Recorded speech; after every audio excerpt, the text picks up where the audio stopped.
You have a very unique circumstance, right? One, you said you're vegan. Yeah. And two, you're here with your daughter, right? Your Yes. teenage daughter as well. So what was the transition like, and why did you decide to come to South Korea in the first place? To be blunt, I actually wanted to get out of America for the most part. So I just felt like there was nothing for me there at the moment. And my dream has always been to travel. So I want to travel abroad. I want to live abroad. And I happened upon this opportunity, so I took it. Okay. I took it kicking and screaming though, actually. Why was that? I was scared. I mean, I'm traveling with my daughter, you know. If it was just me, I can up and move anywhere. I can do things and then regret it later, or, you know, bounce back pretty fast. But with a child, you know, you have to think about it, you know, as well as, you know, the insurance. You know, schooling, you know, even though I homeschool, I still have to think about schooling, as well as, you know, where, you know, they're going to live. And then, of course, is this place real? I had people in my head talking about sex trafficking and, you know, bombings, you know, like, oh, you'll be close to North Korea or something like that. So a lot of people putting fear in my head, as well as me thinking of what I need to think about as a mom. So what was a deciding factor to, you know what, to say, you know what, I'm not going to let fear cripple me, I'm going to still make the move? I didn't have a job offer. I had enough money for the plane ticket, and I just got on and said, hey, we can just try it. At least I got a job offer here. I'm not sure what your plans are, but like, where do you see yourself, or what do you want to accomplish while you're here? My plan was actually just to be here for a year. Okay. Well, I mean, I'm a person who likes to think of plan B, plan C, and all this other stuff. I like to have my ducks lined up in a row before I just pounce, usually. Yeah. Sometimes I can act, you know, sporadic, and I could just jump on board and like, yeah, we're just gonna do it. But this time I was like, okay, I'm not finding any jobs in America, because I've been applying. And I was just thinking about all the times that I was struggling in America, you know, being a single parent, because although there's government programs or whatever, it's not a lot. And then, of course, you have to jump through hoops to get it. And it's not even worth to do it. So I was like, I just don't want to struggle. I really don't want to struggle. And being here, we didn't really struggle. You know, I could save, I could do things that I want. I could, you know, change my new wardrobe and do my hair. In America, I could, you know, it was like I was lagging behind in some way. For those people, as I said, who are single parents, right? And yeah. They want to travel, and they are nervous, they're scared, they don't know where to start. What would you say to them from your experience? What advice can you impart to them right now? If you want to do it, do it. Don't jump in. Don't do that. Don't put your, you know, children at risk or anything like that. But start networking. You know, find social groups. There's so many groups out there for expats, for parents, for, you know, Black people, for, you know, expats period. So start networking, building a relationship with people before you get there. And also, you know, find a school or find a job that could possibly assist you with your children. I don't have, you know, a master's or any other, you know, fanciful stuff. I have a bachelor's. You know, I plan to get a little bit more, you know, another degree or whatnot, you know, to make me a little bit more marketable if I would like to go to another place and teach or whatnot. But I think if you have more degrees, you're a little bit more marketable to wherever you want to go. So network, do your research, and do it. You can do it. Just because you have children does not mean that you stop dreaming and you give up on your dreams, or you wait till your children are older or something like them. Take them along with you. So of course, you know, I am in my 30s. My baby is 16, so yes, teenage mom. I'm not gonna get that into that deep in there, but at school, a woman who came to talk to us, she told us a setback is a setup for a comeback. And I've been thinking about that, you know, throughout my life after that. So I never think of, you know, like, this is the end, I can't do it. But how else can I do this? You know, being a single parent, being a, you know, teen mom, being a parent, period, you have to think of, you know, plan A, okay, plan A failed. Plan B, okay, plan B failed. You know, you have to, you know, okay, we're all the way to plan Z, you know, we might go to A1, you know, or something like that. So I always think of, you know, how else can I steer this into my favor, or, you know, maybe this wasn't for me, I need to keep going.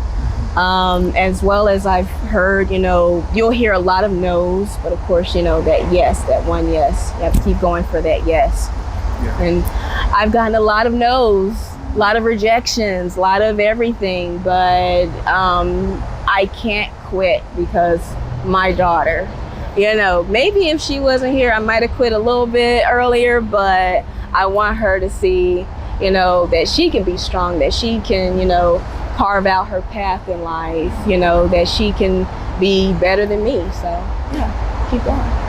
Nice, keep going. Yeah. Right, until.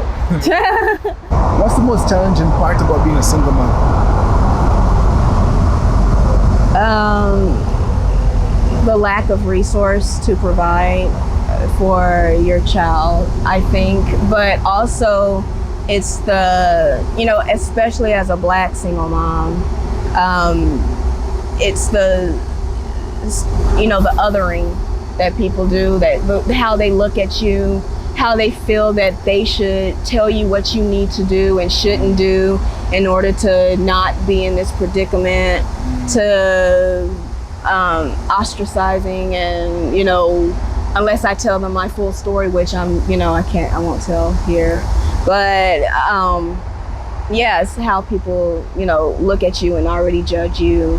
And, you know, unless they like, oh, well, she's doing great by herself, but if, you know, I need help or whatever, then, oh, well, you're just, you just take money from my taxes or whatever like that. And I think that's also here, you know, in Korea, the stigmatization of being a single parent, which is, you know, but then of course they have like a birth rate problem, you know, so it's like, you should be happy anybody's getting pregnant, actually, shouldn't you?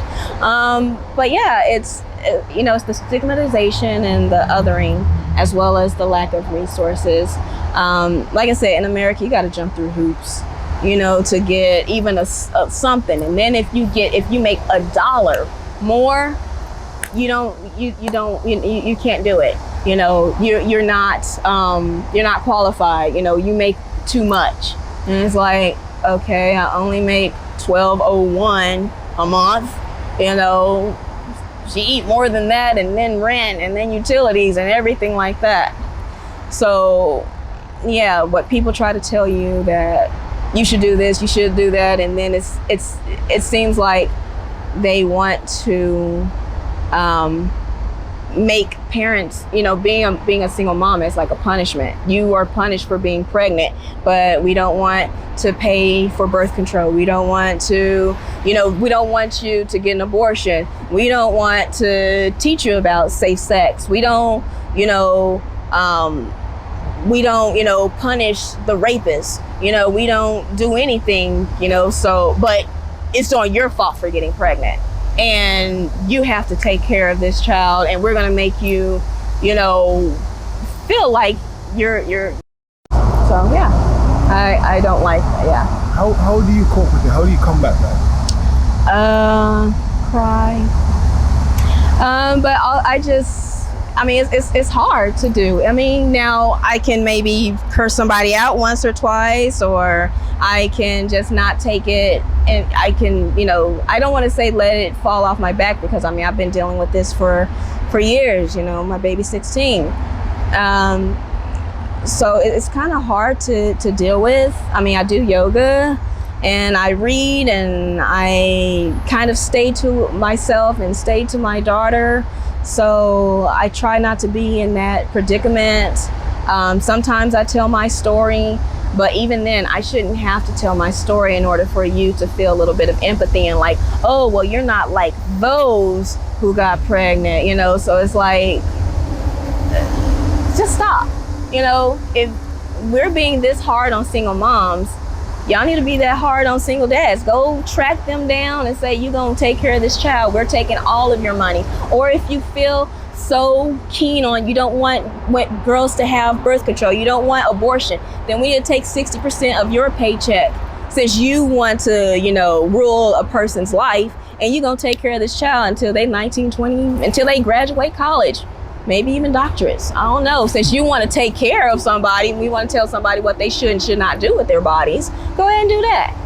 It's just trying to talk, educate, or just mostly yoga, trying to say, that's about it. Advice for other single mothers out there? Live your life.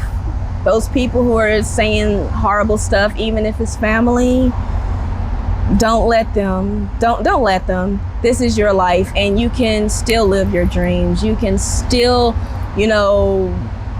be a president. You can still, have a great business. You can still travel. You can still do whatever you want to do. Take your babies along. Try to find, self-care is important. Whoever is telling you that you need to only think about your children, you can't take care of your children if you don't take care of yourself first, because you're going to fall, you're going to fail, you're going to get sick, and if you die, who are your children going to fall back on? So definitely take time out to take care of yourself. Go get that manicure, go get that pedicure, go get your hair did, go get an outfit if you want to. As long as your children are taken care of, you take care of yourself, and then you're able to pour more back into your children. You're able to be more loving, you're able to be more open. So try to get away from toxic family if they're not pouring anything in, and if they're showing your children toxic stuff as soon as you're able to, because I know sometimes you have to rely on toxic people, and as long as they ain't hurting your children physically or whatever, sometimes you have to bite the bullet. Daycare is expensive. But as soon as you're able to get out, live your life. Don't let anyone tell you any different. Don't let anyone say that you never be nothing. Don't let anyone squash your dreams. You live your life. You got this. I'll be here too. If you ever need somebody to talk to, I'll be there for you.